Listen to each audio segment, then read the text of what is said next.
All right, you ready, bud? Yeah, I am. Just a little. Just my allergies kicking in a little bit. Yeah, everything should be good. Well, not allergies. I was sick for like last week, but I'm recovering. But yeah. Starting off the new year, strong. Strong. With a K. With a K. All right. Here we are, starting strong with another episode strong. of Shreddy Bois. Starting strong. What's going on, Strong buddy? in 2K24. First episode of the year, bitch! Woo! Now, it's been the new year for a while by the time this released.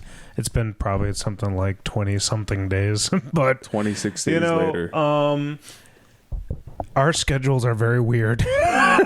And editing and getting a guest on board and working with the guest and then editing all of it takes a while. So, I mean, it's pretty much always guaranteed that you're going to get these things at the end of the month. But it's still the new year for us, Brian. Yeah, it is. And all that matters is it's the new year for us. If it's not for you, well, too bad. I don't remember asking. Jesus.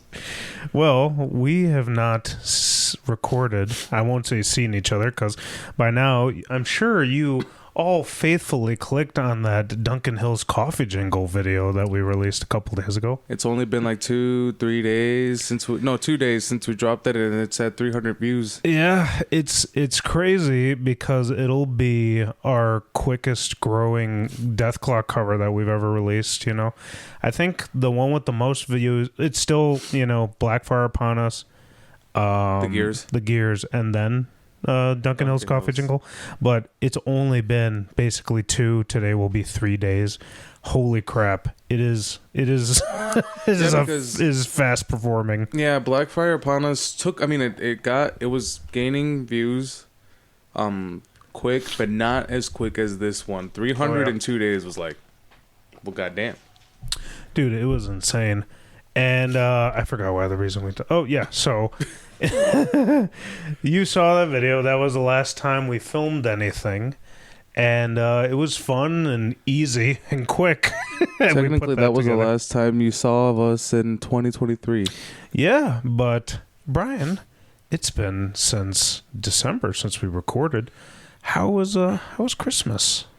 No, it was pretty good. You know, I spent Christmas at home with my family. They didn't really go out anywhere because you know it could be very taxing to drive, you know. Yeah, that is true, especially on the holidays, you know. Yeah, traffic. Did you have any family coming? No, not really. It was just us, you know. We were like, let's just chill at home, you know, make food, order some. Well, we ordered some deep shit pizza from Giordano's, but my sister also made us some Why pasta. do you call it that? Because we in deep shit all the time, even on the holidays. Okay. I thought you were referring to the quality of food that no. was. Why would I pay for that? Hey, I fucking love deep dish. Okay, good. All right. It's the key to my heart. And Giordano specifically is good deep dish. Exactly. the finest deep dish, and I will die on that hill. But okay. So, it was good. New Year's, we went to a cousin's house. You know, it was pretty litty. Yeah. You know, just got to play some Uno before the new year, and then ooh, nice. I sniped 4 games. Undisputed Uno champion. Wow. Yeah. Uno is pretty much luck. How did you pull that? My God. Let's just say my opening hand had 2 draw 4s. Exodia! And then like 1 draw 2. So every time they were, and we were stacking it. Yeah. So every time it got past to me, and then I held the final trap card in my hand. Yeah. Where he's like, and it's funny because my cousin was like, "Oh, I got a gift for you." So he drops a draw 4, and I'm like, "Oh, wait, thank you, but I'm gonna pass it on with another draw 4," and I won. Yeah, done. Done. That was the quickest victory. Oh, that sounds pretty cool. You eat any delicious food? Yeah. We just ate some tacos, and pretty much it. Yeah. Yeah, you know, keeping it simple, but keep it, you know, simple and I wasn't gonna say basic. No, keep it classy. There you go. Yeah, it's not basic, man. That sounds fantastic. We did pretty much the same thing on Christmas. Not tacos, but we had flautas and tamales. which is pretty good. And obviously, like rice and stuff on the side. Rice and stuff on the side. Yeah, and we had that 2 days. So the first day for Christmas, we celebrated with Michelle's side of the family. And it was like Puerto Rican rice and lechon and flautas. And then the next day, it was kind of the same thing, except we had tamales, And that was a good time. Did Santa give you anything nice? A jacket? Yeah. I pretty much buy my own gifts all year long. That's kind of the thing about getting older. That's kind of the thing about that's the thing. I'm like, even my folks are like, you buy yourself all the shit you want, and then now you're bringing your brother into this as well because I buy him stuff as well. So it's like, what does he want for Christmas? I got him that one game months ago, so it's like, Oh, dude, it's crazy, man. Santa Claus is basically Amazon now. And Santa Claus comes year round. Not for me. He comes every time I go to a concert. Every I was time gonna I buy say myself a video game, a new guitar. It comes. It comes when it benefits. He comes when it benefits me. Oh yeah, dude. So every time I come home with a new shirt, be like, Santa Claus gave this to me. It's not Christmas. It is in my heart. Yeah. Cattle decapitation clause. Yeah, cattle decap clause. Yeah. God, that's funny. I never thought about it that way, but you're right. That's when you have the ability to just buy anything and get it like 2 day shipping. You can pretty much have whatever you want whenever. Jesus Christ. Yeah, it's kind of scary. Oh, nice. Well, you got some. I kind of do the same thing where I'm like, I want coffee, I want fancy cheeses, I want socks. Yeah, exactly. I just put that on my list and I let them go nuts with whatever. I mean, honestly, growing up, as a kid, it's like clothes are fucking lame for Christmas, but as an adult, it's like, oh hell yeah. Oh, dude, I always put socks and underwear on my Christmas list. Yeah, that's mainly it because if I put band shirts, they're gonna be like, you fucking buy yourself a band shirt every fucking show you go. So get the fuck out of here with that. Yeah, now the thing that I do, my dad likes to get me something cool. He doesn't like to, get me like service things like underwear or whatever. Service. Yeah, that's what it is. It's service stuff, socks, underwear, whatever bullshit. But I still I appreciate that now as an adult. But he will get me vinyl now, which is pretty cool. Yeah, cool dad move. Mom, Dad, you know what to get me for Christmas now. Do you have a vinyl player? No, but I want to collect them. Get a vinyl player. Get me a vinyl player first, Mom and Dad, and then vinyls. Dude, you can find a nice cheap vinyl player like that one over there. That's a cheap one. And get started on this very unhealthy habit that we all have. I'm not buying shirts anymore, but I'm buying vinyls. I was going to say, you go to enough concerts, I'm sure that these bands have their vinyls just hanging out. No, yeah, they do. And it's pretty fucking dope. Because every time I see them, it's like, man, I want one. But I don't have one. And you can ask, hey, can you guys sign this? Exactly. And then they'll sign it. That's the thing. Because if I ask for a shirt to get signed, I'm like, no, that's the worst. Maybe to some people that'd be the best thing, but that'd be the worst because, say, if I'm moshing and it rips, it's like, oh no, yeah, dude. I Plus, with a shirt, you want to wear it unless you're putting that bad boy in a frame or something. I need to do that with my Trevor Scott Sternat shirt. I've I've ordered two because my bassist Franco from First Step, he got two, and I'm like, I should have done that. That was a good move. I was like, I didn't think. I was like, because I wanted to wear it, and I wear it occasionally. On occasion, I will. But I was like, I love this. Yeah, you gotta so wash it and not dry it. Keep it. Well, that's the thing. I need to frame it because I love that shirt very much. It's near and dear to my heart. Yeah, dude. It was like a one-off. Oh, they might actually still have it. I don't know. That's a good question, actually. I haven't looked at their website, the Black Dahlia website, since all of those wall flags. Did you see that? Yeah. They did wall flags of every single album, and I'm like, the reason I know this is because you bought some. No, I didn't buy some, but going back to my bassist Franco, he has all of them. Oh my God! His girl got him that for Christmas, and I'm like, Jesus. Oh, that's sweet. But yeah, all of them. I was like, holy shit. That is a pretty crazy gift. Yeah, we were at the jam spot, and cheap. I was like, holy shit, dude. Like, they look fucking sick. I was like, damn. and they're big too. Well, not big, but they're sizable. Good size. Yeah, good size. No, one thing about you now that you mention them, did you know that this year we'll get their anticipated new album? I don't know when, but they mentioned it last year that they're sitting on something. They're sitting on something. Man, it's so like we've had a fantastic year of music, and a lot of these bands are sitting on a lot of stuff.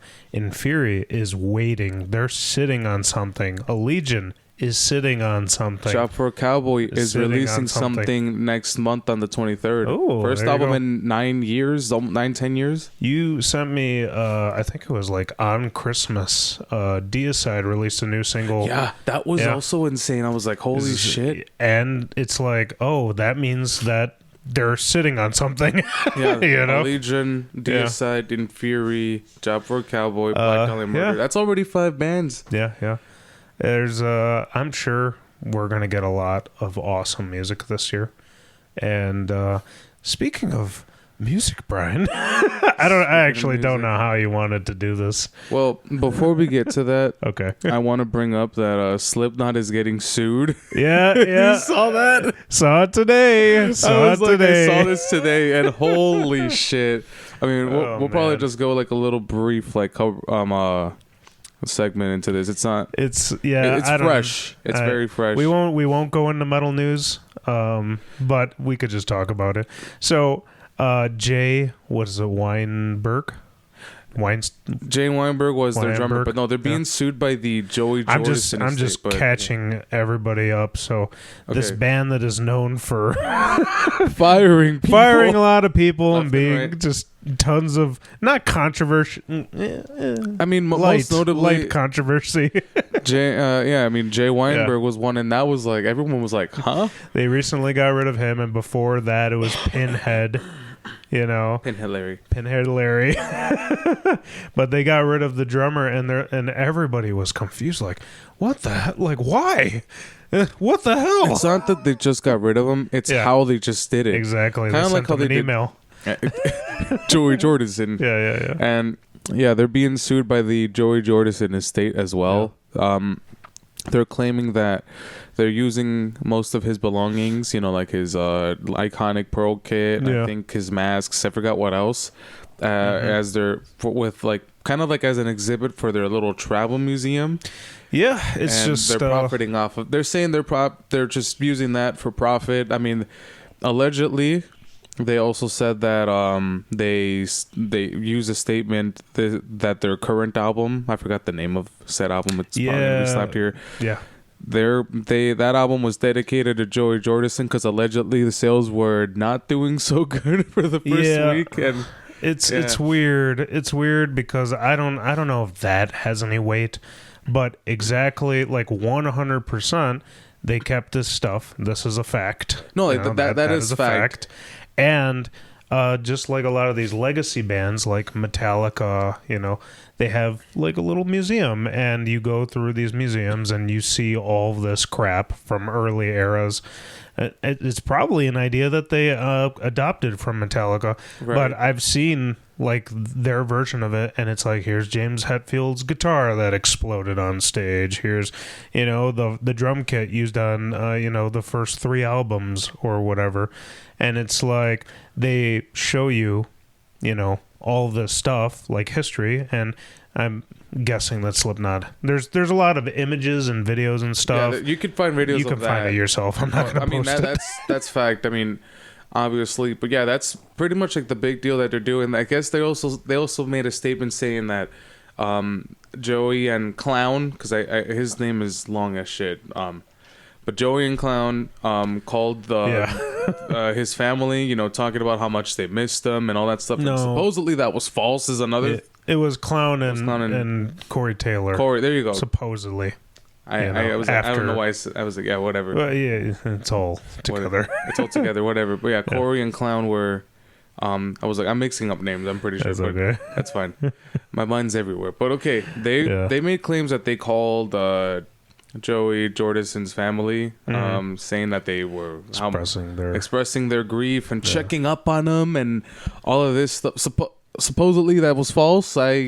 Yeah, like that I said, is one of the points. That's one of the points. Like most of the stuff, aside from the museum, everything else is alleged. There's still, I think that's most of it or everything. So the actual court case is 100% just that they are profiting off of. They're profiting off of his death, and that is in one way true, because they have all of his stuff and it's still in their version of this museum. And this is also, this was actually filed in June. I watched the video from Tank to Tech. I'm pretty sure that might have been where you heard it. Yeah, I saw that too.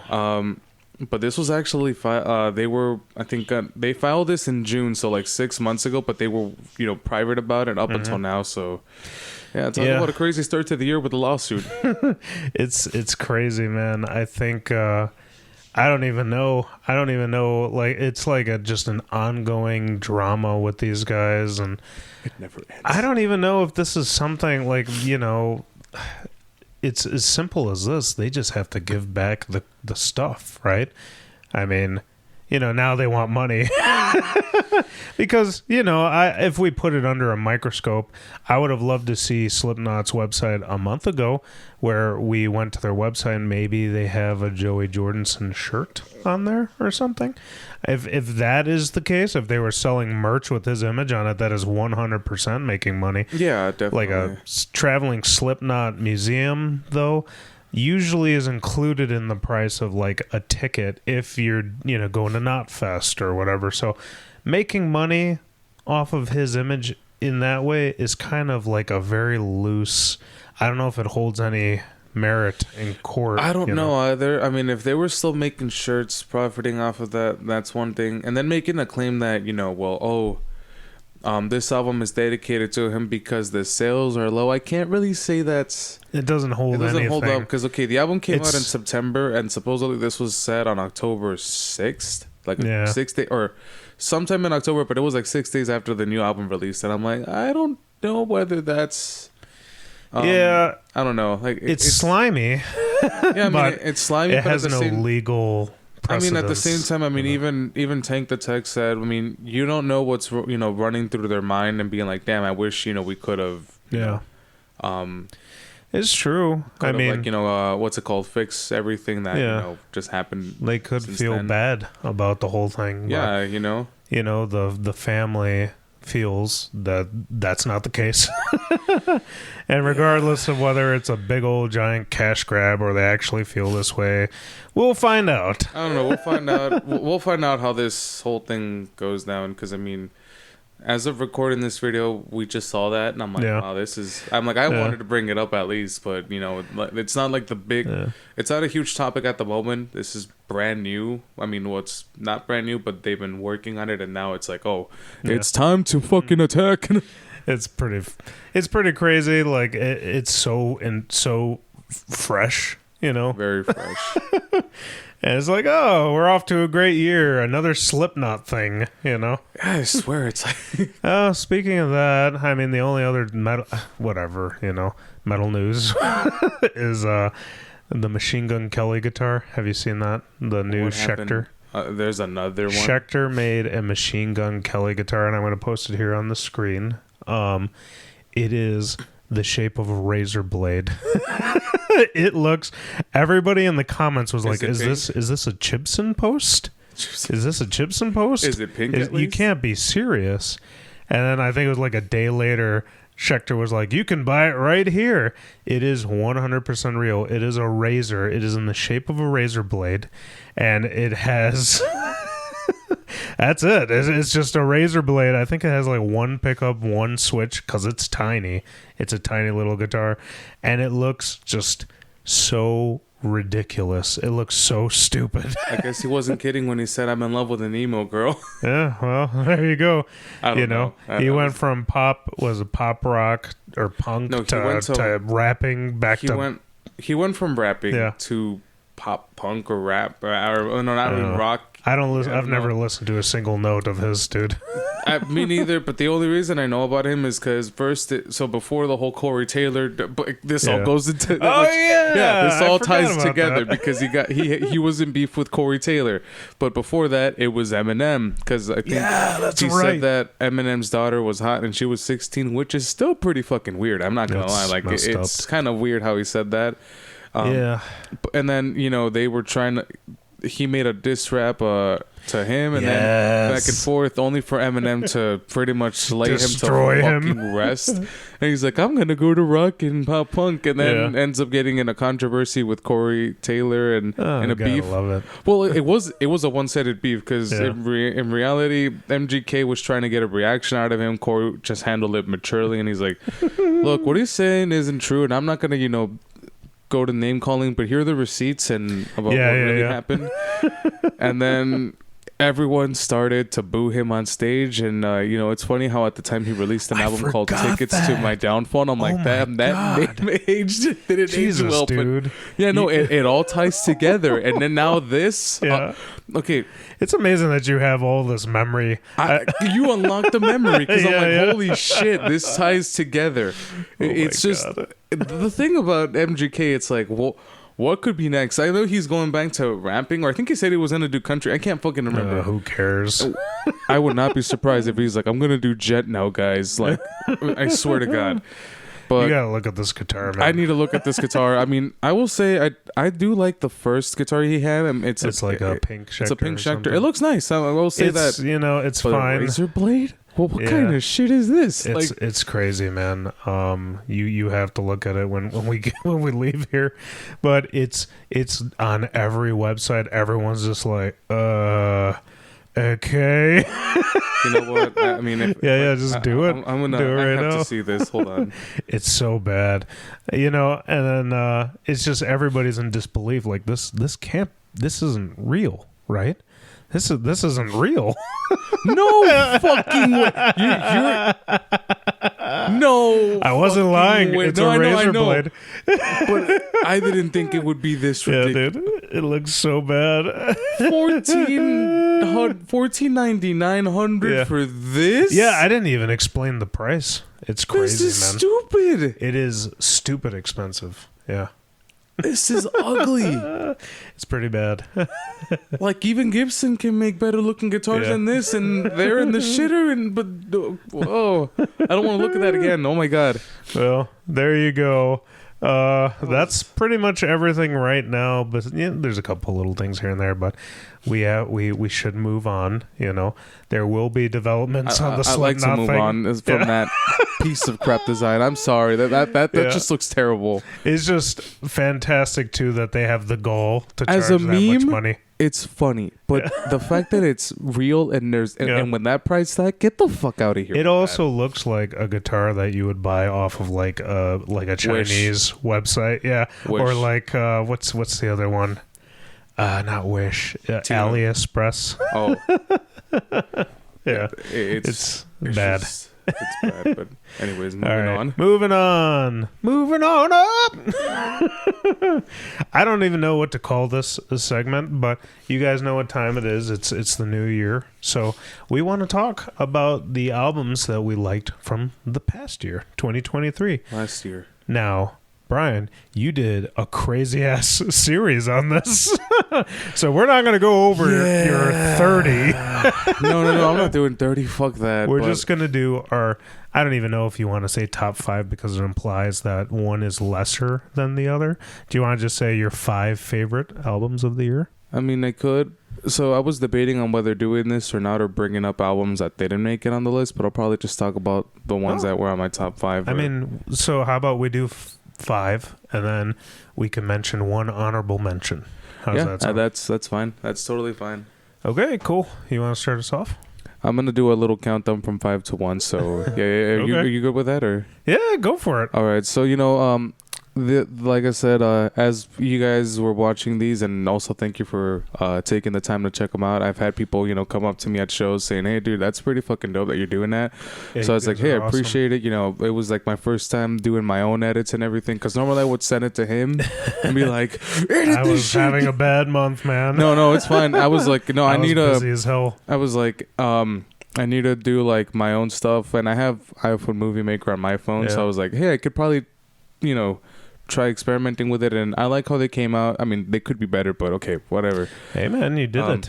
I did I it applaud you. a little late, but whatever. You did it. It's still Still done. counts. So I'm starting off with Black Braid, which was number 5. Black Braid 2. These guys, for those who didn't watch the reels and just saw the list, they are an indigenous black metal band. Yes. Which I will say I haven't really done much research whether these guys are the very first to indigenous black metal band. No, they're not, right? No. Are they? They're It's not. happened before. It's happened before. Okay, then maybe I wasn't paying too much attention. They're just famous, basically. They're just famous. Okay, they're mainstream. Now I'm joking. They're mainstream. No, they are pretty fucking good. I missed them 2 times. This is when I first saw Cattle last year.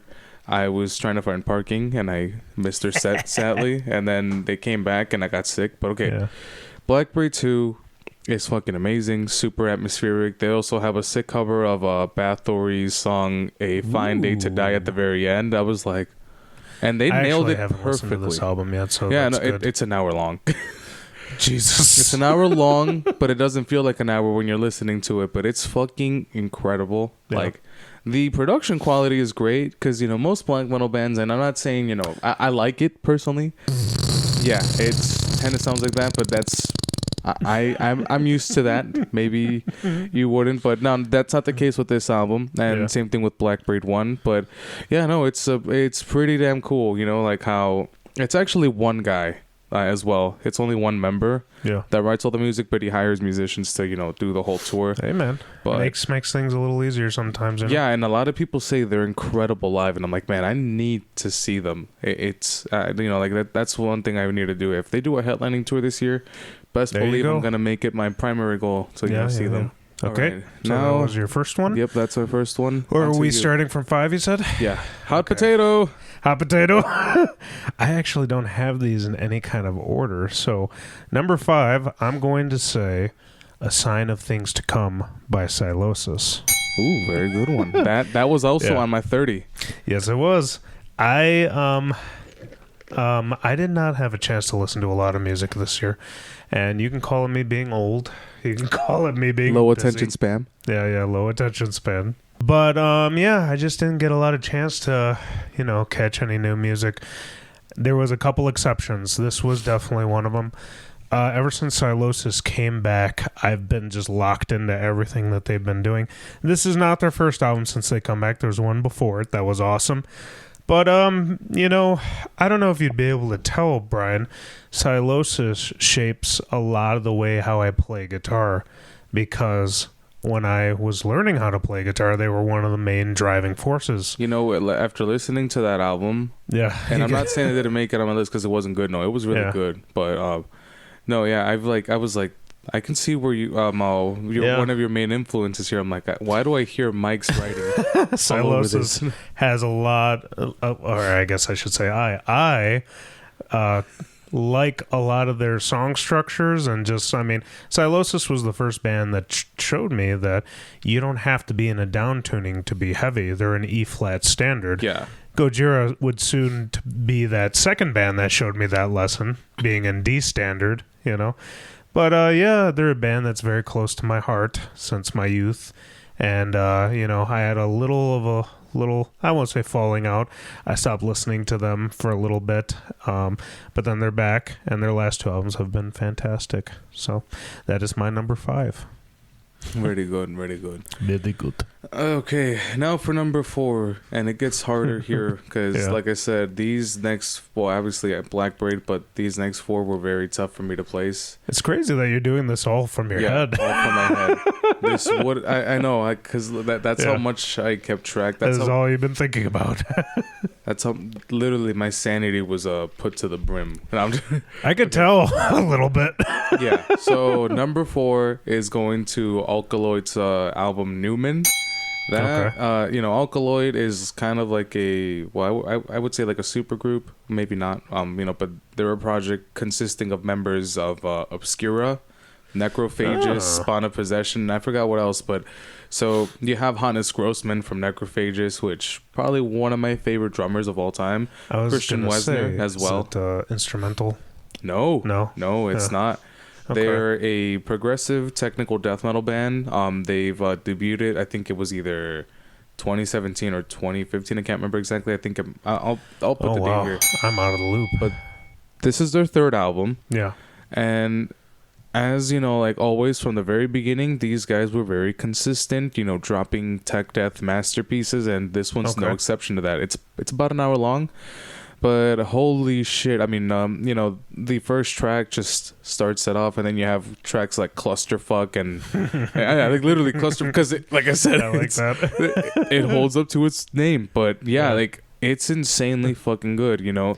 I like a good super group. Yeah, and you have cleans as well. I mean, they've always used cleans from the very beginning, but you know, it's very balanced. It's not like it is clusterfuck of tech death, but balanced, you know.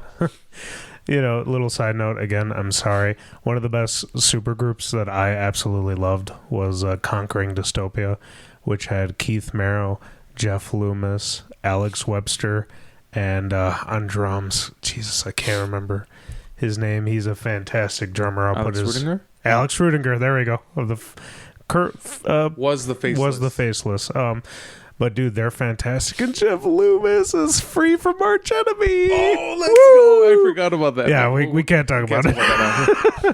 Well, that's good, man. Yeah. Another band that I will have to check out, and I have 3 albums worth because I've never heard of this. So. Yeah. This is fantastic. Yeah, I'm a casual. Sorry, guys. I don't. So one more thing, I didn't know they were releasing a new album it was a surprise until I saw Christian Wesner post. Yeah, our new album Newman is out. I was like, I gotta listen to this now. Yeah. Yeah, this was in September, but all right, now continue. All right, that was your number 4. That was number 4. Damn, man. You know what? I will give number 4 Chaos Horrific by Cannibal Corpse. Ooh, yeah, no, that was also a pretty damn good album. Another one on my You named a lot of albums. It was hard for me. I'm like, there's nothing I'm going to come up with that he doesn't have. But yeah, Chaos Horrific. When Cannibal Corpse, you know, their guitar player had some trouble in Florida. They hired, what's his face? Legendary guitar player and producer. I'm going to put it right here. I've listened to several interviews with him talk about coming into the band, you know, and just all this experience of recording the band, you know, and his guitar playing just fit in like a glove. You know, as much as I love Pato Brian, I felt like him stepping in was definitely like a push to the next level. Oh, dude. Yeah, when they released I forgot their album before Chaos Horrific. It sounded it sounded fantastic. The quality, like the quality, but and the riffs, I was just like, hold the fuck on. I am a huge fan of. I know this is controversial. I am a fan of later Cannibal Corpse. You know, I love to me one of my favorite albums is Skeletal. Domain. Skeletal Domain. Yeah, I love that album. It's a fantastic album. I mean, look, you know, the production quality is fantastic. I'm pretty sure you're referring modern as in after Chris Barnes and Corpse Grinder. Yeah, Corpse Grinder, because I mean we all know how that's going with 6 Feet Under. Okay, now. Yeah, man, I love it. The quality is fantastic. The songs are Cannibal Corpse. I mean, you know exactly what you're getting. They're basically the Slayer of death metal at this point. But they nail it pretty well. It's good, and it's really damn good. But yeah, you know when it came out. What isn't there to love about tasty Cannibal? Riffs? Exactly. Tasty. Well, that's my number 4, Brian. What's your number 3? Notice how I don't need a list? Okay. Yeah. So I'm tired, and I think you're tired too. I think we're both tired. We are, but okay. Number 3 is going to the Zenith Passage, Datalisium. Another fantastic tech death band, and man, holy shit. This album, and this is a hot take, is probably more impactful than Planetary Duality was when that first came out. Because and you do have a hot take. That is a hot take, because not only that, but you have the vocalist and the bassist who were in that album at the time, and you know when they were in the Faceless. And look, it may be a hot take, but because I've been watching playthroughs of Justin, as like, you know, tackling the songs on TikTok, Instagram. Ooh. That is some crazy, like, you know, listening to the songs is one thing, but when you're seeing him play, I'm just like, this is some insane shit. This is some next level shit. Don't get me wrong. I love Planetary Duality by The Faceless. It's the goated album, but this one, I feel like it's just stepped in and was like, all right, it's time for me to take your place. But no, it from start to finish, it's amazing. You know, there's Algorithmic Salvation, which is the first song I think they released. They have Inertia 1 and 2, Data Lyceum, which is the album title track that ends the whole thing, and it ends it in such a fucking epic way. It's like, holy shit. Like, when the song just ends, I was left with goosebumps. I was like, holy shit. Like, it was just fucking incredible. I honestly was... I want to relive that experience I had after, you know, listening to this for the first time, because holy fucking shit was this album just a fucking banger. The 2 times that I've tried to listen to this album, I've been at work, and I gotta tell you, it's so chaotic. I need to just listen to this like at home when I'm like in silence, because I had a hard time just processing everything, you know. I listened to it like maybe 30 times in total. I'm telling you, man, I'm old. I'm an old man. I'm 29 and I'm just a masochist at this point. Well, yeah, Mr. Top 30. Yeah, that was not fun. I'll get into that after this, but okay, that was number 3. What's your number 3? My number 3, so I have okay, yeah. Oh, man, this is hard. This is hard now. All right, my third, I have to give it to Shades of Sorrow by Crypta. Hey, that's another one of my 30. I know, yeah, it is. You're going to be hearing that. It's like, hey, another one from my 30. And that was actually in my top 10, number 8. Yeah. It's a great album. There's nothing else to say. I loved their original Actually, release. number 9, my bad. Yeah. All right. One of those two. I love their first album that came out. Since then, I can't remember if it's 1 or 2 members that have changed. It might be just one. It was Sonia, just the one. Okay. So now you get to hear a little bit of the other guitar player's influence. Oh. I'm just trying to speed this along. I'm keeping up with the name, damn it. I'm checking him. Yeah. But it's just a fantastic album. It's different, you know. The style is different, and the production seems about the same, though, I would say. Yeah, no, about the same. So, like, the reason, okay, I know I was bringing up names is, like, because I like to, when something catches my attention a lot, I like to analyze everyone's playing. Like, Sonia has her own style, and I've actually checked, I'll probably talk about her later on, but, you know, she has a certain style of playing. Same thing with Jessica, who is their current lead guitarist, or they switch out both rhythm and lead, but yeah, they both have very differentiating playing styles, and you actually do get to hear a lot more of her style, which is pretty fucking fantastic, honestly. Yeah, you know. Yeah, it's just it's a beautiful marriage right now. Everything just sounds it's fantastic. Yeah, dude. And honestly, it's like I even said this on like my video of them. You know, this has more like a strong influence of like Temple-for death metal, most notably. I love the sweet spot between death metal and sometimes a little thrash, you know. Yeah. I'm a sucker for it, man. And they do it very well. Perfectly, and honestly. Yeah. The vocals don't suck, and that is a huge part of it for me. And they've gotten better. She's gotten better at growling. Yes, she has. It's like her vocals are more fierce in this album than the last one. My only regret is they came through like 2 times in 2023. I was not able to see them either time because of just I had commitments, you know. Originally, I think you could have if it was April 1st, but then there was that incident at the Apollo last year with the tornado hitting. Yeah, they were playing the day after. And, April 1st. What was happening?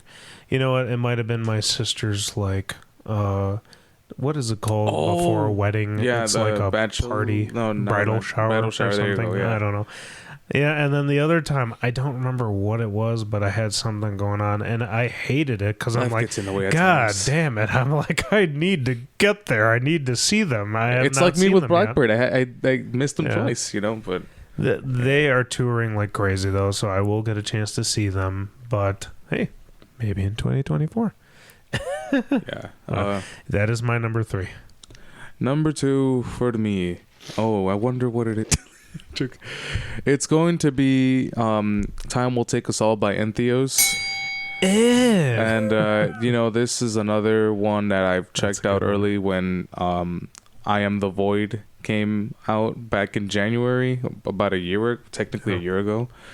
When I listened to that song, I was like, this is pretty fucking dope. And then also there was "In Purgatory." Is Entheos still 2 people? Yeah. It's Cheney and they get Naveen. touring musicians. Yeah, they get touring musicians, but this album is it could have been number 1. When it first came out, I was like, this might be my album of the year. Yeah. It might be this might be just it, but yeah, it's still fucking amazing start to finish, and it was a crazy experience. I mean, it's obviously Tech Death. I think my top 5, well, except for the 5th one, it's a black metal band, but going from like the last one, it's basically dominated by Tech Death. This album is no exception to that, but it's fucking amazing, very balanced. It's not as chaotic as the Zenith Passage, but I would say it's put together very beautifulely, crafted beautifely, and the production is pretty good too. Oh, the production is amazing. I'm a sucker for good production, man. Right, and not only that, Naveen wrote like both guitars, I believe, and drums, which is insane. It's impressive. I definitely applaud. It's interesting when anybody in a band can date. First of all, but like they're married. Yeah, I was gonna say, but they're married. They have a podcast together on YouTube that's very popular, and they do they write music together. They do everything together. It's crazy how that works. Personally, for me, that'd be the perfect relationship. Finding someone you can do everything. It's also very easy when you can do all of it by yourself. They just go straight to the studio, straight to the computer, and just come up with some new stuff. That's pretty awesome. Yeah, definitely. But yeah, no. But yeah, no, that would be my number 2. Like as I said on my reel, you need to check it out if you haven't. I mean, it's a new year, but you can still check out Entheos. Yeah. All right, my number 2. This is controversial because this is not metal. Oh, my number 2, "If Only You Were Lonely" by Hawthorne Heights. Another one in my 30. No, I'm joking. No, this is one that was. I knew this was going to be one that you wouldn't talk about. This was an album. If you guys follow Hawthorne Heights, this is I think it's their very first or maybe second album, but it hit its 15-year mark. So the band was like, we're going to re-record the album as we perform the songs now as old people, because they're all old. They're not kids anymore, and that's not new music. No, I'm joking. Well, the band members have changed. They're older now, and they re-recorded the album live, not live like live in front of a person, but live in studio. And they're like, this is how we play these songs now, and it's amazing how close it sounds to the original, but still different enough to be like, oh, you can tell they simplified this, or they don't do like the 3-group vocal on this, and it's just interesting because it makes it feel fresh. As a musician myself, we're all getting older. Me specifically, I noticed this first when I started trying to downgrade the size of my live rig, where I'm like, I just don't want to carry this stuff anymore because it's hurting my back. You strive to be like, I'm still creative, I'm still doing stuff, and these guys are older as well, and they're still kicking ass. They're still releasing the stuff, so it's kind of an inspiration. It's like, oh, just because you age doesn't mean that eventually you stop coming up with good ideas, or you could still like do stuff and still be good. So yeah, that's the reason why it's my number 2, because it was not only obviously nostalgia, because I love that album. It's just a good reflective look, like, oh, these guys are still great. They still sound great. you know. And now you can openly tell to everyone that you're emo because you came out of the emo closet. I did. I don't remember what episode that was, but life is but a meme. But okay. God, Jesus, how do you remember this stuff, man? Don't ask. But yeah, that's my number 2, mostly because of nostalgia and inspiration. But that's my number 2. Brian, what's your number 1? That's a tough one. I imagine you have to go through your 30. Oh, yeah. Oh. I guess that's not a tough one. That's not. I know. I was joking. Yeah. So obviously, as I said, Entheos could have been number 1, and the following month or the month before, Time Will Take Us All came out. Cattle released We Eat Our Young, and this album, and obviously I didn't get to the name first, but this was their album Terracite. That became my number 1. Because obviously the thing with Cattle, and for the longest time I've always treated them like as my second favorite death metal band of all time. Black Dahlia would be like more of my first, or actually maybe my third. But now Cattle has kind of been catching my attention a little more. I mean, they've always have. They're back, but so ever since Death Atlas, which was also another fucking banger of an album in 2019. We haven't heard from them since then. And, last year we got Terracite, and they started off by releasing We Eat Our Young, and then Scourge of the Offspring, which is my number 1 favorite song. But then, like I said, the album. Yeah, then you just get the album, and holy fucking shit, once again, Great production. Yeah, the production quality is amazing. It's fantastic. I also am a very huge fan of Travis Bryan's melodic vocals. They're not clean vocals, but he's singing like that's the whole like scary. I don't know. It's like he's shouting, but he starts. But he does incorporate his screams onto it, so it's kind of like pitch screaming, but it's just very nasty. Yeah. Like I love it. He is a very, very unique vocalist. For sure. He's very unique. Honestly, like I feel like most of the stuff he does is what inspired a lot of deathcore vocalists to do. Yeah. Like I feel like another hot take from me, but even Chris Garza from the Chris Garza podcast. Okay, he's also said this about him. Like a lot of the stuff that he hears in deathcore, Travis has done before. Because I mean, obviously, Cattle's like. They're much old than they're a much older band. Definitely setting a precedent, kind of like when Meshuggah's like, "Oh, sorry, we created Gent." But no, like the thing about Cattle, since a lot of people would say ever since Monolith of Inhumanity, but I would personally believe Harvest 4 was when we started seeing what's his name, Dave McGraw as their drummer. Okay. Their albums just for some reason started sounding fucking amazing. Not saying that the past drummers weren't, but this album in specific just continues to like push it the standard even further. It's like couldn't get any better, and it did.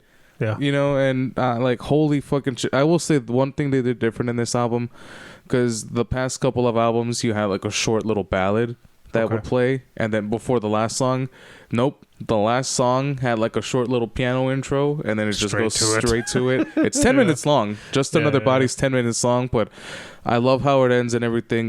This album technically tells a story, after the end of the world, all humans become this new creature called the Terracite. It's like a cockroach / human hybrid.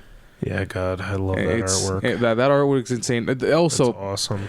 I forgot to mention this on my number 1 clip for them. That album art got leaked on Reddit before they announced that they were releasing a new album. The track list got leaked and the album artwork, and I was like, "What the fuck?" That was upset. The band was upset about. Oh yeah, of course. I mean, who wouldn't be? Like, even when I saw it, I was like, well, "Okay."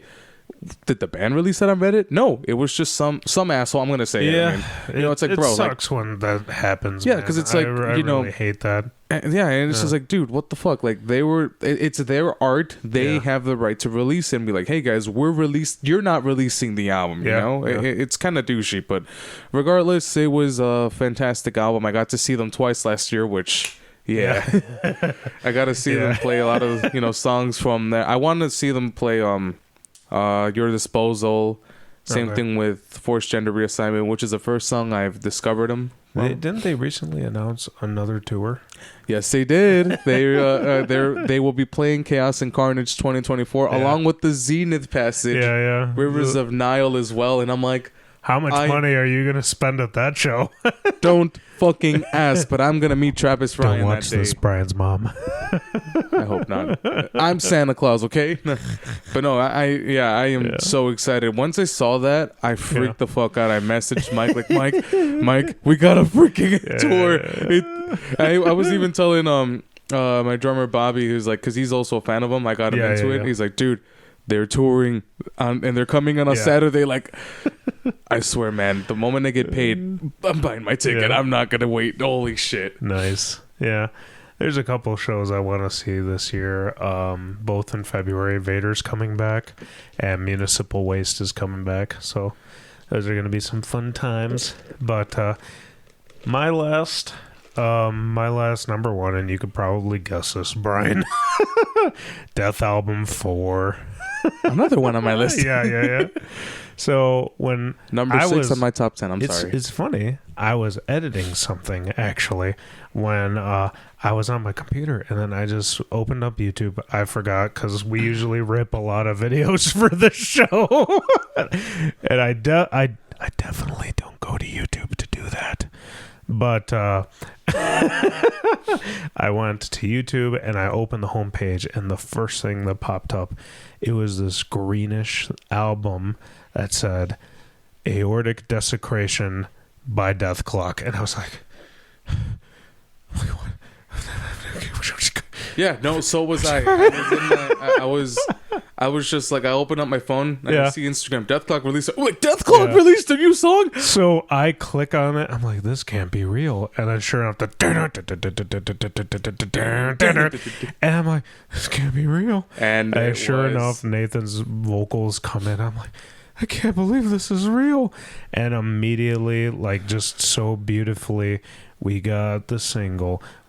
I bought the Death Clock vinyl set. Something that you would never be able to see is Death Clock vinyl. You could find them like on Discog or eBay, but it was always like $150. These guys were selling them for such crazy prices because they just don't exist anymore. So the link came out.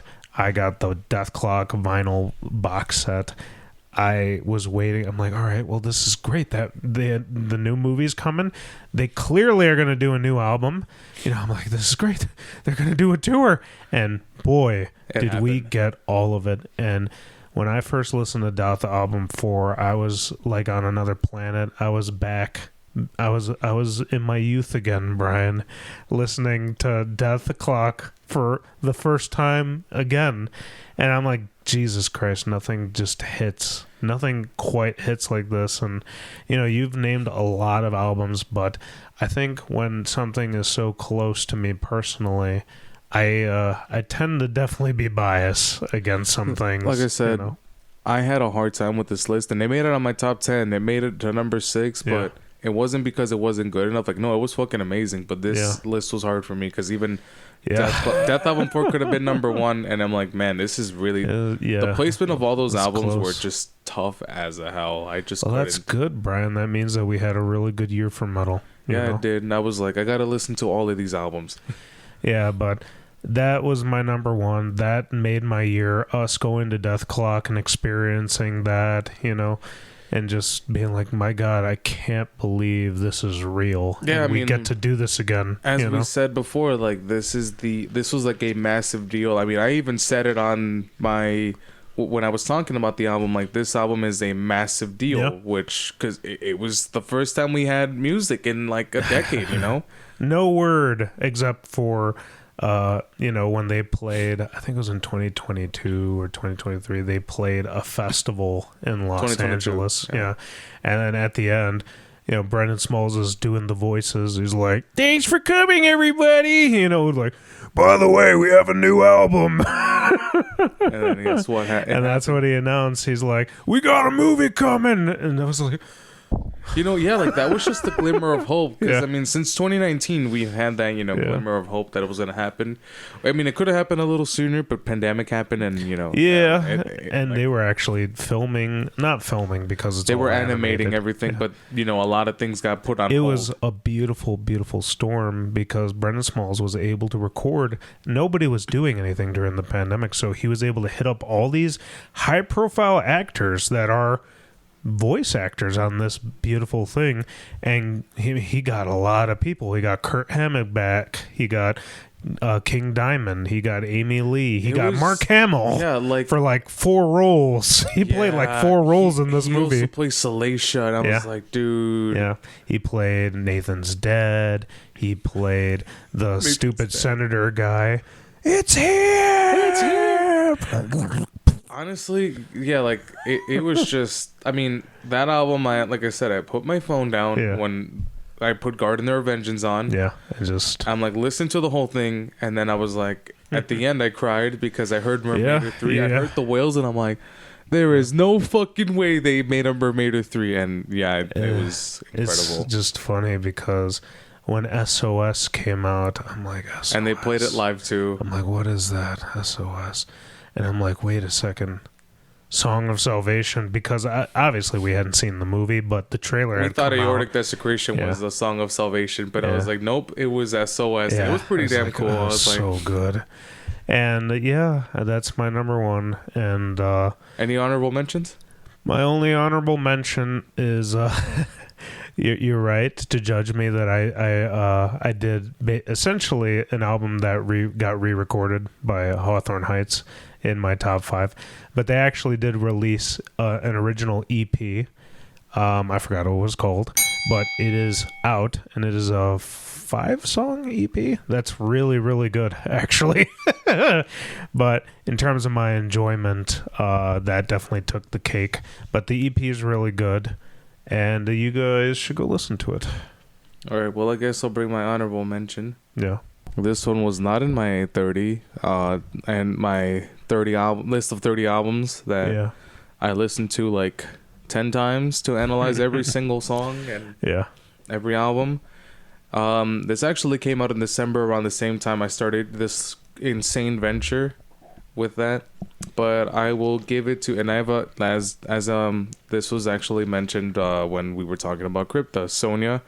Her band Cobra Spell released 666, and I've got around to listen to it. Yeah. So I've taken the time, to like listen to it, and guys, I was like, I got some downtime. It may be the first week of the new year, but I'm like, you know what? Fuck it, I'll give it a listen. And you know what? It was a banger. Decent.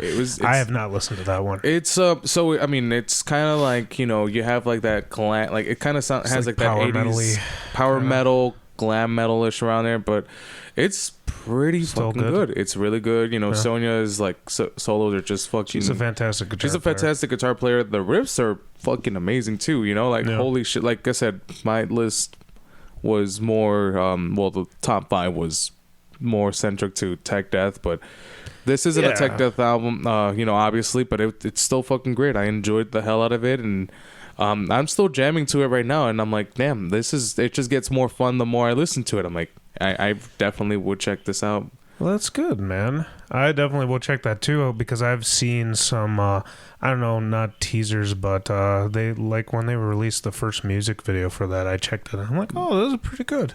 Yeah, the devil inside me. Like I don't know which music video it was because I recently watched it, but I was like, this is pretty fucking good. I was not, because I've seen clips of her playing solos and shit, and I was like, oh, this sounds. Yeah, she's a very good guitar player. I was just like, damn, that's pretty good. And I'm like, I can see how. Like I said, once I saw how she plays and everything, I'm like, oh, now. So she was the one who played on the first Crypta album. Oh yeah. Which those solos were still fantastic, obviously.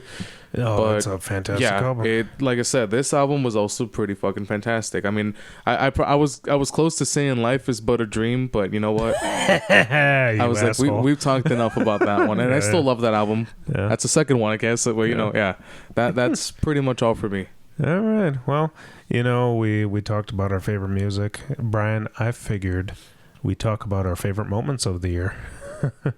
I don't know if you have that recap memory offhand, but we've had a lot of, ever since I think the first episode of the year was the yeah.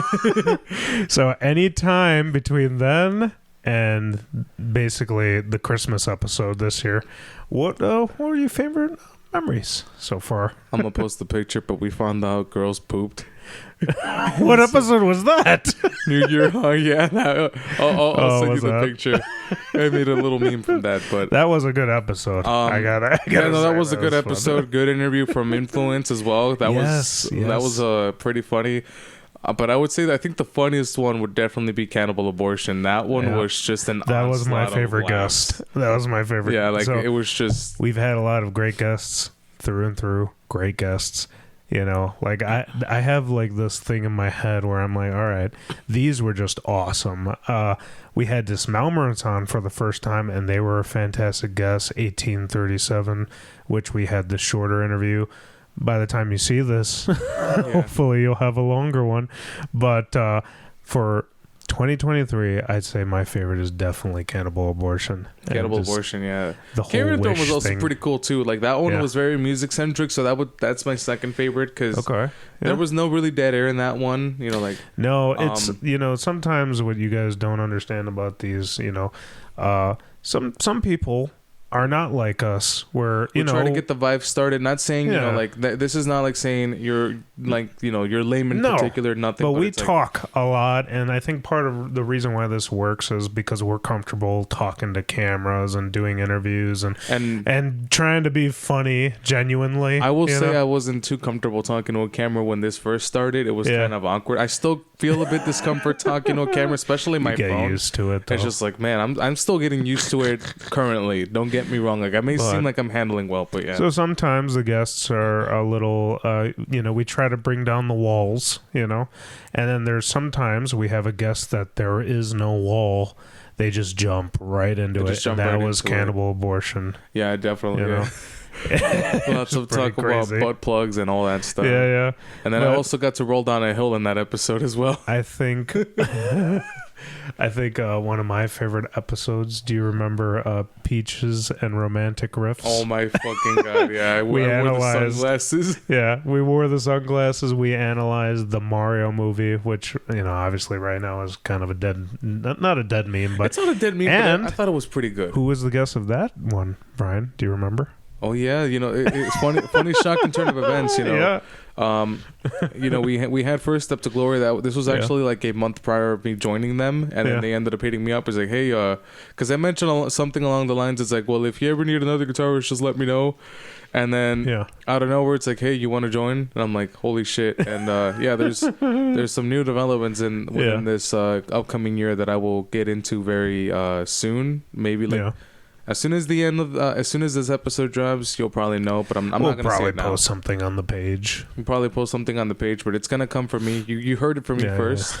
But man, that was such a great interview. That first interview with the boys. Yeah, and I didn't have my sunglasses, which is why I wore them on the episode. I was like, that was have that so comedic funny. Effect. That was great. My friend says you look like someone's cholo ass Theo, and I'm like, yeah, that's true. Another one of my favorite episodes, and we've already talked about this a little bit during the music portion, but during our hiatus, we came back and recorded The Great Reuniting, and we talked at great length about Death Clock, which I won't recap any of that, but we were talking in real time as all of that stuff was happening. And yeah, no, it was like that up because we decided to take a break. I mean, I think we saw them, or we were gonna see them at the time. We were going to see them, and by the time that had come out, I think the following month we would have seen them. So it's a great episode for a time capsule, right? Because we were in it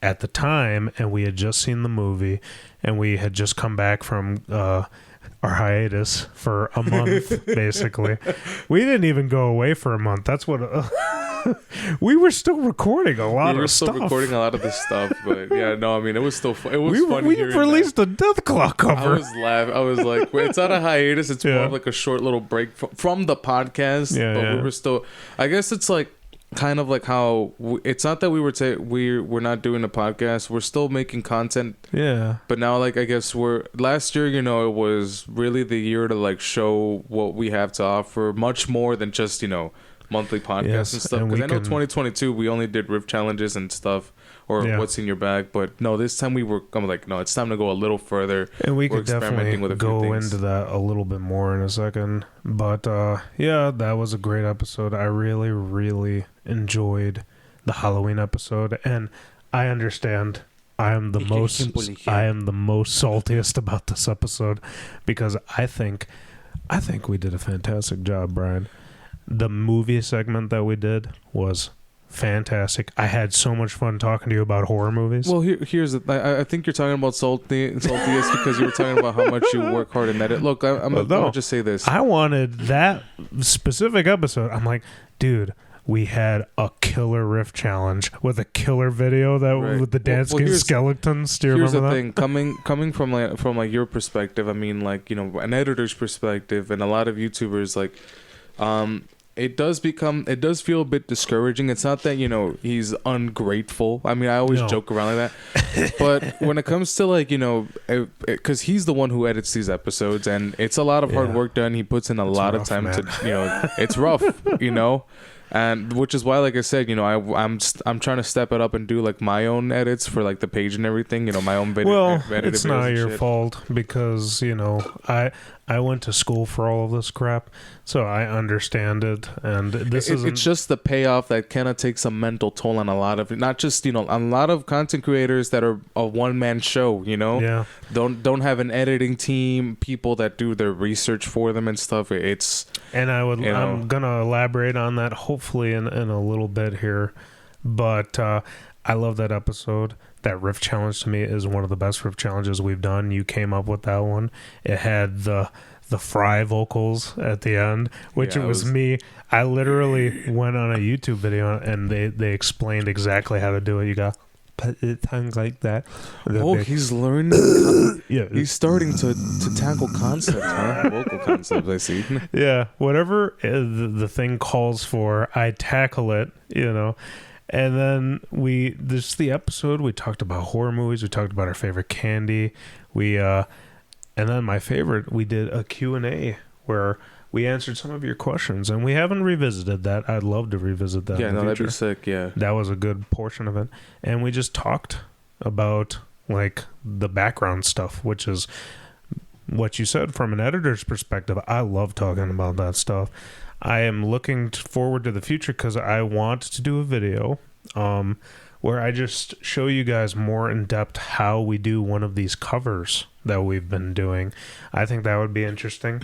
Or maybe not how we do it, maybe a breakdown of, like, you know, what we do when we first do this. Right. I don't know if it would be interesting. It would be interesting for me. I mean, honestly, it's like, I mean, this is a saying that, like, you know, it's kind of like how one of my favorite content creators, Some Ordinary Gamer, says, you know, this channel is like my personal diary, you know. Yeah. And like we just get to talk about the things we like to do the most and go in depth with a lot of stuff. That's why I love just, you know, even if we do run a little late, it's like, oh, we talked about, you know, whatever latest video game, or sometimes YouTuber controversies, or sometimes Slipknot controversies. I mean, when it comes to YouTuber controversies, those tend to stay relevant for months on end, believe it or not. And then Slipknot controversies, well, that's just a never-ending cycle, which is hilarious. But yeah.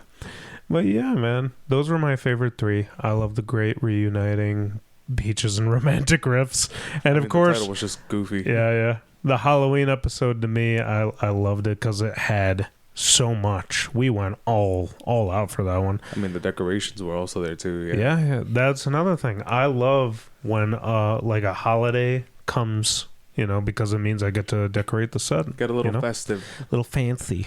You know, and I did that for the Christmas episode as well. And it's just, you know, it's a fun time doing that kind of stuff. So. Very, very fun time. So yeah, that was a little, you know, walking down memory road, but those were my favorite moments. You know, you had some favorite moments. I too enjoyed the cannibal abortion episode. Shout out to the boys. You know, they've also released a new single as well. Yes, they have. 2 days before Christmas, I believe. Yes, they have. Maybe if I have the not forewithal. I was going to say forewithal. Wherewithal. I'll put it right here for a little bit.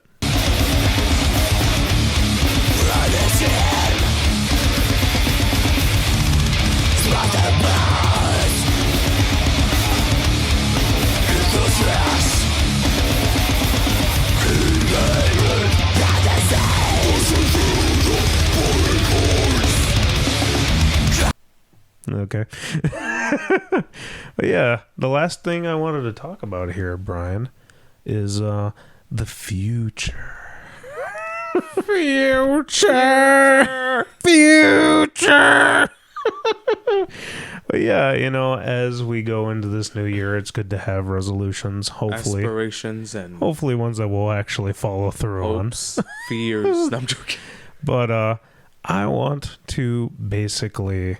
I want us to get bigger, and I think a big reason why we've kind of stayed a little stagnant is we just I forgot to speaking, we actually are currently at 110 subscribers right now. Thank you, by the way, thank you so much. Ever since we released the Duncan Hills coffee jingle, we've been trickling in some subscribers, which is pretty awesome. Yeah, definitely. One thing for the future is, we want more subscribers, so if you haven't, hey, what are you waiting for?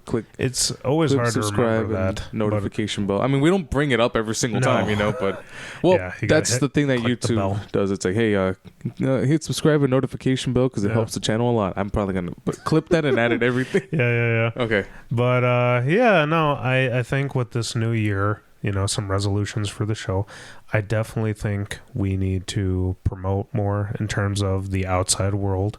I think I need to go to more shows and definitely promote the show. I think a big reason why we stay stagnant sometimes is because most of what we do is we're promoting from the internet, and a lot of people interact with the page for sure. Thank you guys for all that, but it doesn't necessarily ensure that we get new followers or new people to click on whatever video that we're trying to push. And I think the biggest thing that we have is the Instagram. A lot of people interact with that, and some people just don't want to do that extra step of clicking the link in our bio sometimes. Obviously we get it, that's... Yeah. A lot of people have lives, stuff to do, but hey, whenever you have the chance, just check us out, give us a chance. If you like it, good. If you don't... hit the bell. Don't talk to me or my son ever again. I'm joking. But, I want to definitely go to shows, promote more, maybe put some flyers and stuff. I definitely, a thing that's been on my mind is I would love to expand the Shreddy Bois universe. And what I mean by that is I want to reach out to people who maybe have a good idea for a show. And, you guys, whoever wants to try their hand at it, you create like a pilot episode. And I would love to have some more fresh faces on this channel. Kind of a you scratch my back, I scratch your back type deal, and just have a lot of friendly faces. You scratch my ass and I scratch yours. Yeah, exactly. Already I have 2 new ideas for some shows, some content coming up, including my wife, Michelle, is going to do a metal cooking show. Oh, nice. That's definitely one idea that's being thrown out there. I want to bring my character, Masky the Sock Puppet, back out of retirement. I watched those videos on the Central the Sorter page. I was like, this is funny. I think I'm going to bring him back to do some... from the desert? He's coming back from the Nile? Oh, God. But I think he's going to come back and maybe do some reviews on, like, streaming shows or whatever movies, that are popular. Right. But I need to come up with a character as well. You could come up with a character. But I definitely want to expand some content here, And then, I don't even know if this is possible, but I think for the first time, I think I have to reach out and find somebody to help me edit.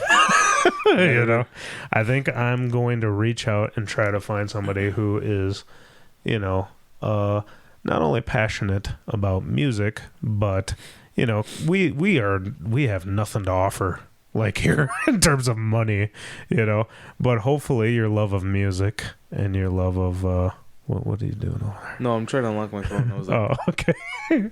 But I would like some help, and I think we have to start thinking about the future in terms of maybe somebody to handle the social media stuff, because sometimes you and me, we do all this stuff from work. It gets busy, guys. Sometimes we get busy, and I'll be like, "Ah, shit! I forgot to post the video." I mean, most of the times, like if you see pick of the week or my album review, that was done for my work truck while I was on lunch break. It's funny.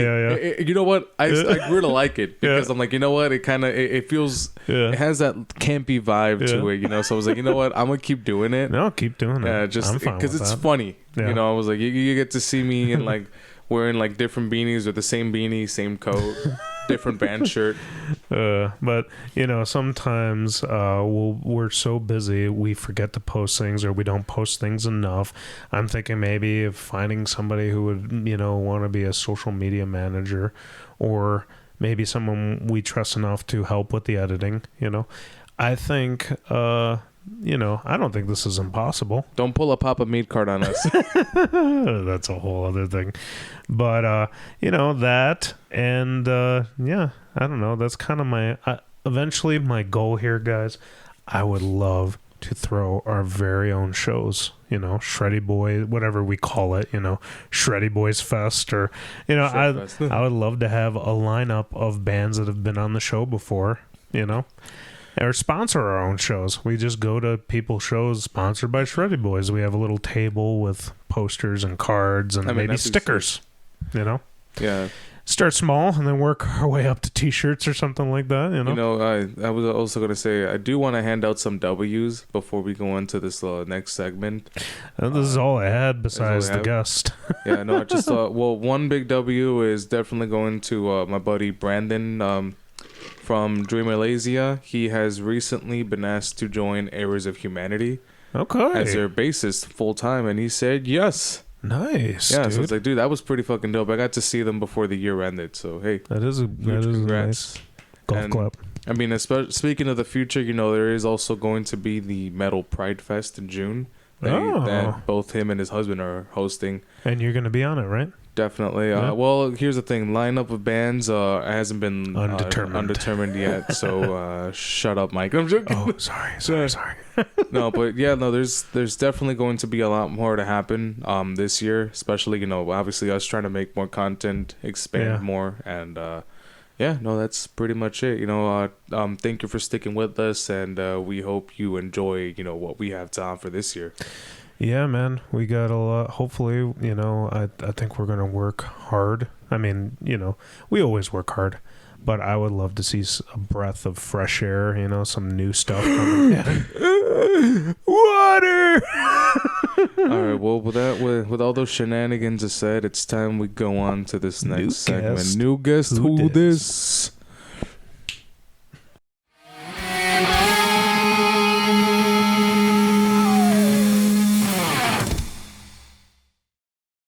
Guys, here we are with another new Guess Who Dis. And Brian, who is our guest today? We got the boys in 1837. Woo!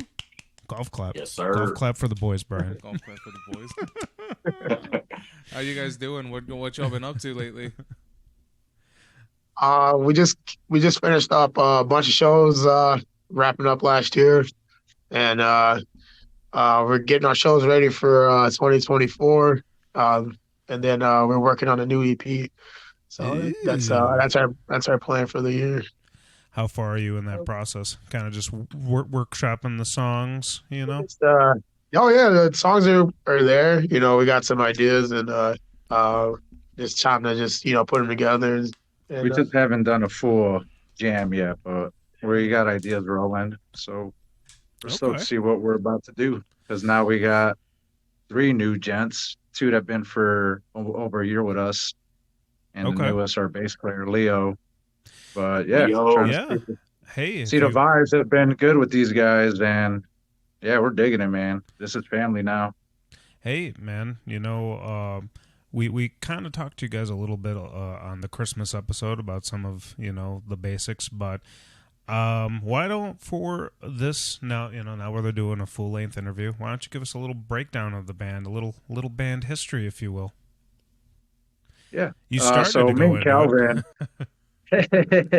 I don't know if you want, but me and Calvin actually Yeah. started this band like, man, 6 years. It feels like Oh, 6 years, but I think we did it before that. We just Okay. ran around with names. But yeah, once we got it together, we knew the foundation and the sound, and it just came naturally, honestly. The practice space that we're at right now, uh, he was bartending, and we had like one song that we played over and over called "Brother of Mine," and I would like meet him up after he got out of work at like 4 in the morning, and we'll come Okay. to one of the rooms in this space, and we just crank that song out until. And we even played it without I think we played it without a drummer once. It was Yeah, just me and him. that's one of our first songs that we might bring back. It's Okay. a really, really passionate song. If you saw us in the beginning days, you would have caught us kind of a cappella style, that just me and him. No one ever like really learned it. It was just kind of like our connection song to just give everyone like how deep we are about this. Very Oh no, cool. we did use that song with we had the With guys Jack that and Mo. or Tempest Day, Yeah. Pedro and Connor. Oh yeah. Yeah. Pretty much we had this band called Heavy Hearted that was right before 18. And I guess it was kind of like a pre 18. We were just kind of too experimental in a way. Something like that. But we ended up finding more of our traditional metal and hardcore and just blending more the groove into it. Hey, man. Sometimes it takes some workshopping, you know, Yeah. with Yeah, you sound, guys with know that. names. Oh yeah, yeah. Vicious Attack. This band right here. That's bad. They they were Demon Seed when they first started, but then some band out of Baltimore threatened to sue them if they didn't change the name. Oh This is a good shit. story for me, actually. So Not Baltimore. Demon Seed. yeah. Is Demon Seed still together? I don't know. That's a good question. Check If it they out. aren't, Yeah. those There's a black metal 1837 Oh band. really? So we thought we were gonna have a problem with that, but so we slapped ETS on the end of it, Oh, there you which go. originally just stood for 1837. So it's 1837, 1837. Yeah. Hey. But then we came up with that. So like, Yeah, why? we just, Quick question. So why are like 1837? Like, what is like, is that like a year to represent something, or as to like? it's just that's how heavy I like my women. No, no, I'm That's joking. the My year the girlfriend's right light here. bulb was invented. he actually came up with that name when Yeah. we were trying to come up with a new name. We were going through a few. I remember Pagan Youth was one of them. Oh Okay. yeah. That was cool. But and then this guy he just came out as like 1837. I was like, whoa, what is that? That's when Chicago became a city. I was like, Okay, oh that's actually pretty yeah. dope. Oh. So that seal you see that we have, the whole seal, you see it's kind of just like the one that every Chicago politician stands on. You see on the podium. It has that circle. Okay. Still, yeah, You'll always see 1837 on there. yeah. But the Okay. band was not established March 4th, Yeah, 1837. that was Chicago's birthday, I believe. No, that's pretty dope, actually. Yeah. But yeah, this man came up with that, and I honestly felt like that was our corn name. Yeah. I was like, Yeah, yes, that's the one. And Sometimes- honestly, this was like, he designed this too. Oh. This is his nice. art piece, Very cool. and he fucking like made it come to life after that shit. Now, what do you guys use typically when it comes to like album artwork and stuff? Like, what themes do you have in your songs that would influence that? Do you know what I'm saying? Yeah. I would say like well when I don't know I think I was like looking at Gorilla Biscuits and like their Okay. logos and shit.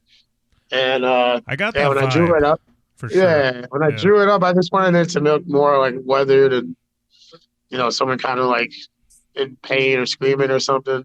Mm-hmm. And I guess the song that kind of reflects the logo is 32 Counts, and that's one of our tracks off our first demo where I talk about like reoccurring dreams of losing your teeth, and the drawing, the logo doesn't have teeth. It just has 1837 for the grill, you know. So Okay. I don't know, it kind of this looks painful, you know, and so I like so 32 counts would be like kind of emulating the logo there. Real quick, Mm-hmm. hint the ETS, the like pain and stuff. That's where he also was like everything suffers, Yeah. and that's kind of like a little nickname for us too. Everything suffers. Okay. Oh, I see. So that's what Besides the that, ETS yeah, is. Oh, okay. yeah. So we've like this guy brought it to another. It was 1837, 1837, but he started getting more into it with the everything suffers, and we're like, that's pretty cool. Ah, that is And I cool. was like, it relates just like that. Because there's a lot of when I saw it too. When I saw this, I told him this is like our Eddie from Iron Maiden. No, it's good. Because this guy, It's because he actually has quite a few versions that we will this year start. Man, we're also gonna branch and get artwork from well-known artists too. We're not just gonna use uh just my little doodles, but hmm. yeah, we're gonna reach out to bigger artists to work with us. And Ty's got some people that he knows that he has he wants us to reach out to. Very So cool. I'm looking forward to that. Going back to what you said a little bit about him being your Eddie, it's so important. It's something that a lot of bands don't understand. If your logo, if your graphic design isn't on point, you know, it just a lot of people will just forget Yeah. about you. Yeah. You know, I that's mean, why you think about it's. your heroes, they all stick out like that. Oh yeah, Like every 100%. band that not the ones that are dope, your heroes. You Oh know, the yeah. Metallicas, the Iron Maiden. You look at Slayers, you can spot it from a hmm fucking mile away. Pretty much. Yeah, And it's. yeah, I agree. That's important, man. People need to step up the logo game. Oh yeah, But a lot it's. of locals have some cool ones here too. A lot of, Yeah, you know, yeah, yeah. What about the logo from like Sanguis Sugar Bog or however you pronounce that Yeah. band? What? Hey, oh, you mean what? Hard as fuck, yeah. dude. I I'm like, knew I should Hard have as worn my fuck. beanie. I Mhm. Man, that's was so I was hard. like, I'm gonna wear the beanie, but I'm like, I already got the shirt on, so I'll just. Bro, I Almost never wore the had the beanie. Sanguis Sugar Bog drip on everything. You got the keychain too, the dongle. Oh, I wish I had the keychain. Wearing their merch makes you stronger than 100 Rodneys. Oh my god. Man, Damn. You You say guys. Rodney's? Yeah, What do you Ronnie say? Radke. Rodney. yeah, yeah. Oh, Yeah, like I don't know if you guys saw the drama that ensued over yeah. the weekend with those two. Oh, That shit hell was yeah. funny. That shit was so hilarious, funny. dude. It's fantastic. It was. All over this Machine Gun Kelly's fucking guitar, bro. I'm Like, saying, that's the Yeah, fucking. I mean, personally, it looks blocky. I don't know. I'm like, it just I don't like the design just because of how blocky it is. But I'm like, hey, by all means, that's your guitar, whatever. Right, like, but hey, pop off, bro. Like, do your yeah, thing, but man. Whatever. the That's fact what Yeah, they that yeah, want. the fact that all that happened over a damn over Oh. a guitar. Bro, God. people See the keep trying to guitar come to his player. rescue, though. People keep trying to come to MGK's rescue like a motherfucker, like out of nowhere, too. But, like, you're not going to say that to him. You know, the He's the sad, voice of our generation, man. The songbird of our generation, Yeah. Machine Gun Kelly. you know, the sad part about it is no matter how you look at it, that guitar will sell out. Oh, yeah. People are gonna No, buy you're, it. yeah. Yeah. People are going to buy it for, Absolutely. at the very least, like the reseller price, you know? I mean, They're gonna. just because we don't like it doesn't mean someone else isn't. Yeah, I I hate actually it. heard they're going to be featuring him on Zounds now, so you don't even have to pay for it. You know, pay to play. Oh shit. Oh, yeah, that's No, how. they're not. They're did not. that one. But Oh man. Gotta love payment plans. Yeah, I don't know. All right. Yeah. All right. Where are we gonna go? Yeah, you go ahead. You go ahead, Brian. You go ahead. You I would- first.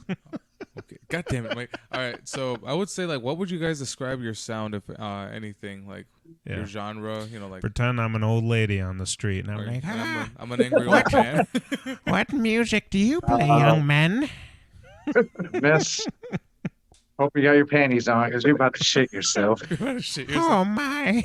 honey, get the diaper. You're about to take Yeah. it. My adult diaper.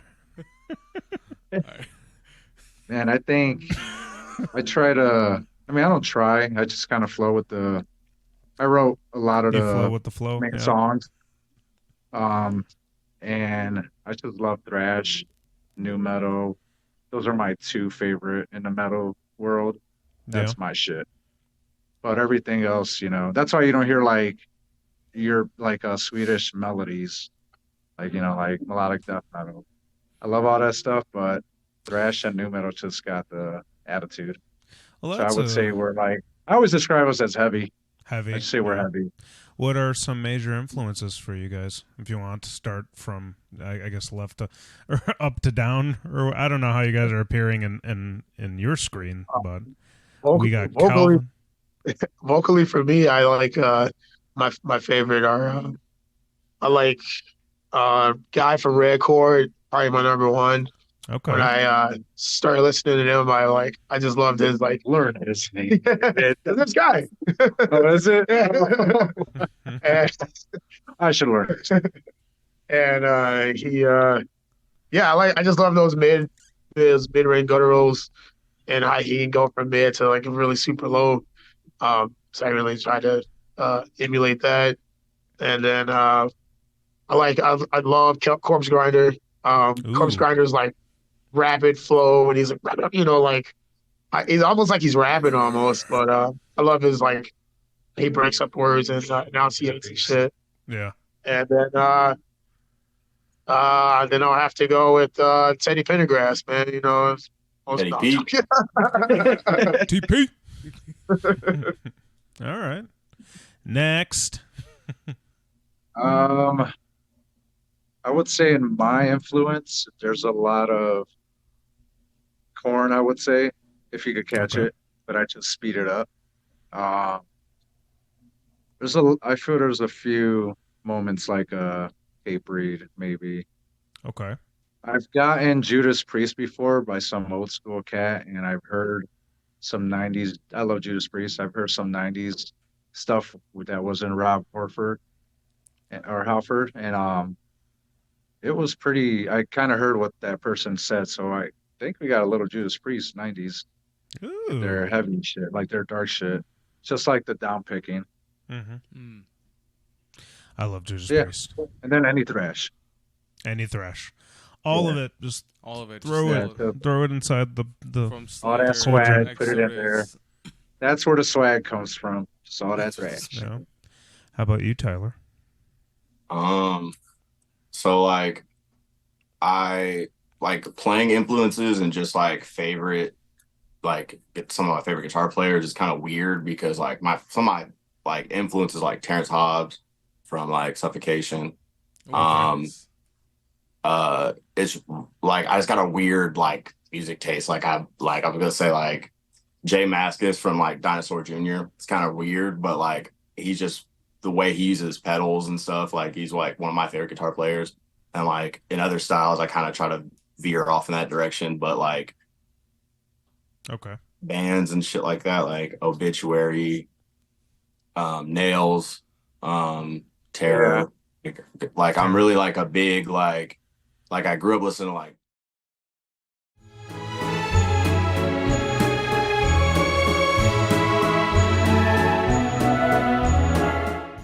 All right, here we are back from that awesome interview. Those were the boys in 1837. Yep, that was fucking dope. You might remember them from our Christmas episode. We had 2 of them on there. Who knows how many that we have this time? Yeah. But regardless, I've had the honor of playing a show with them back in the 17th, and I saw them back in May of last year. They're good guys. Great guys, just really dope people to talk to as well. Down to earth. Talented musicians, exactly, super down to earth, and we hope to play more shows with them again. Their shit goes hard. If you like the type of music, as I always say, that that makes you just want to spin kick the person next to you, drop kick them. Definitely. 1837 is the band for you. Yeah. Thank you for joining us, guys. Thank you for joining us down this walk down memory lane of the past year, but also the future. We have ideas, and we are very happy that you're going to be with us for those ideas. We have ideas for some future covers coming up that I don't know if we want to tease anything, you know, but there are 2 specifically in line. Consider that as your teaser. Don't elaborate. Don't say anything else. Don't say anything. That's all you're getting. That's all you're getting. We have more covers. More on the way. With more content, hopefully, you know, with these upcoming frozen months, you know. It's always harder to shoot things in the winter, but, you know, especially it is what it is. People tend to get sick. I mean, I was sick last week. Dude. Yeah. But you know, thank you so much, guys. See you in the next episode. Don't forget to subscribe and hit the bell notification because it helps the channel a lot. You hit that bell, you get all of our crap. You know, you could see it on your YouTube feed. You don't even have to look at Instagram. You know, it just pops up on your YouTube feed. So. Yep, definitely. Well, thank you so much, Shreddy Bois. Signing out. Yeah, follow us on all the crap. Cut. Bye.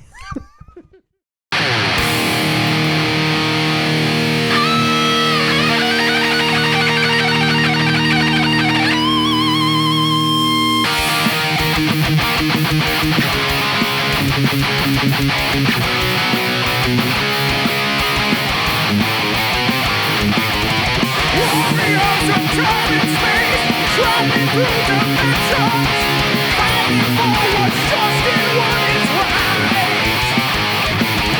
Shreddy Bois, look over there into the sky. Shreddy Bois, playing truth and train full of light.